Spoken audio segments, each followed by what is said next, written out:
Good morning, students. I hope you are well at your side.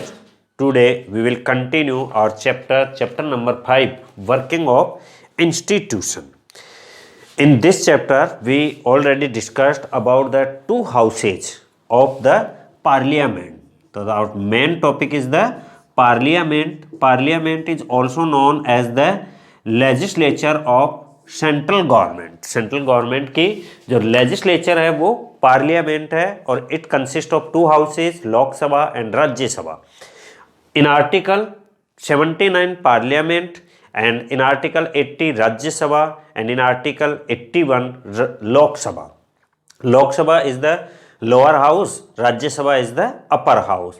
Lok Sabha is the temporary chamber or temporary house and Rajya Sabha is the permanent house. The Rajya Sabha members tenure is 6 year, Lok Sabha members tenure is the 5 year.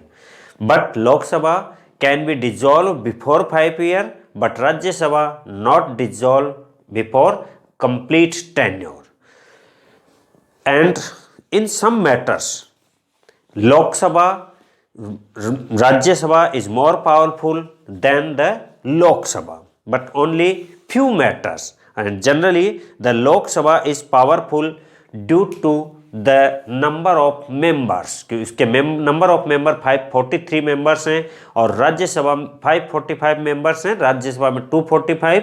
तो जब voting का time आता है तो उस situation से अगर number of people में देखें तो नंबर ऑफ मेंबर्स में लोकसभा है वो मोर पावरफुल है. कैसे है? तो any ordinary law needs to be passed by both the house, but if there is a difference between the two houses the final decision is taken in a joint session in which members of both the houses together. Because of the larger number of members, the view of the Lok Sabha is likely to prevail in such a meeting.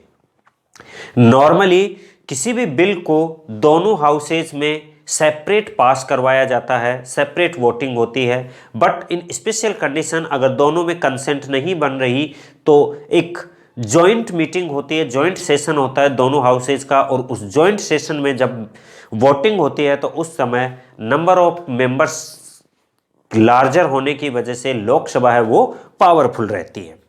Lok Sabha exercises more powers in many matters, money matters.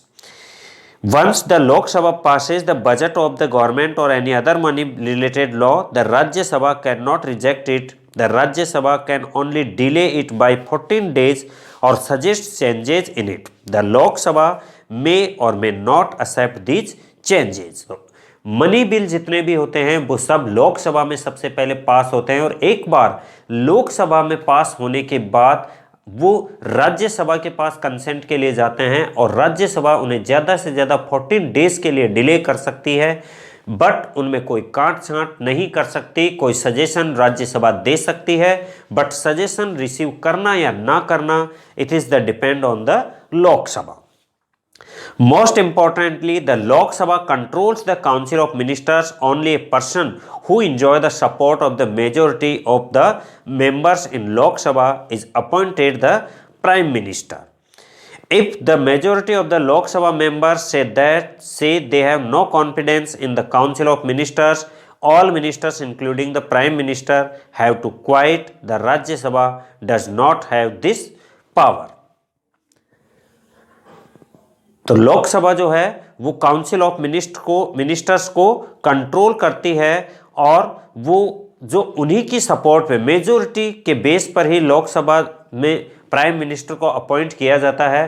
और अगर ministers हैं, council of ministers हैं, वो अगर अपना support वापस ले लेते हैं तो गवर्नमेंट प्राइम मिनिस्टर जो है उसको भी डिजोल्व किया जा सकता है, उसे नो कॉन्फिडेंस का मोशन पास किया जा सकता है उसके अगेंस्ट, बट ये पावर राज्यसभा में नहीं है कि वो प्राइम मिनिस्टर को हटा सके. तो so students, these are the facts that show us that the Lok Sabha is more powerful than the Rajya Sabha in the parliament. Now our another topic is political executive.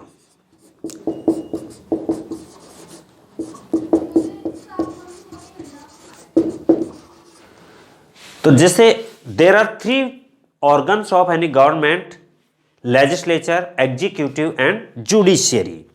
जो एग्जीक्यूटिव है उसमें टू टाइप्स के executive होते हैं, पॉलिटिकल एग्जीक्यूटिव और permanent executive. Executive क्या है? Executive जो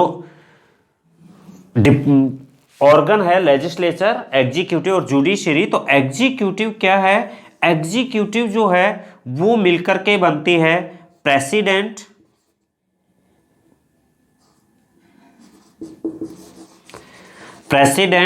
prime minister and council of ministers.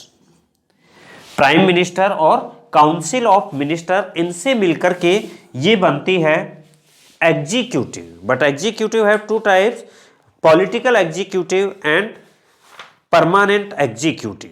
Political executive में वो लीडर आते हैं जो पॉलिटिकल बेस पर आते हैं, पॉलिटिकल पार्टी से आते हैं, इलेक्टेड होकर के आते हैं, वो पॉलिटिकल एग्जीक्यूटिव्स हैं। तो different levels of any government we find functionaries who take day to day decision but do not exercise supreme power on behalf of the people. All those functionaries are collectively known as the executive, and they are called executive because they are in charge of the execution of the policies of the government. Thus when we talk about the government we usually mean the executive. तो अगर हम government के बारे में बात कर रहे हैं तो एक्चुअल में गवर्नमेंट जो है वो एग्जीक्यूटिव है, और ये जो लेजिस्लेचर है लॉ मेकिंग बॉडी है। इस लॉ मेकिंग बॉडी से जो लॉ बनाए जाते हैं उन्हीं लॉ को एग्जीक्यूट करती है, इंप्लीमेंट करती है, वो एग्जीक्यूटिव है। तो एग्जीक्यूटिव टू टाइप्स, परमानेंट और पॉलिटिकल। पॉलिटिकल में वो हैं जो इलेक्टेड मेंबर्स आते हैं फॉर 5 ईयर ओनली, और जो परमानेंट एग्जीक्यूटिव है उनमें वो एग्जीक्यूटिव है जो गवर्नमेंट के ऑफिसर्स हैं, और वो from the appointment to the resign और टू द रिटायरमेंट, वहां तक रिटायरमेंट तक वो वहां के एग्जीक्यूटिव रहते हैं। तो in a democratic country two categories make up the executive, ones that is elected by the people for a specific period is called the political executive, and political leaders who take the big decisions fall in this category. In the second category, people are appointed on a long term basis.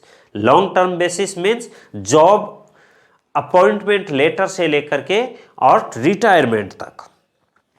तो this is called the permanent executive और civil services. Persons working in civil services are called civil servant.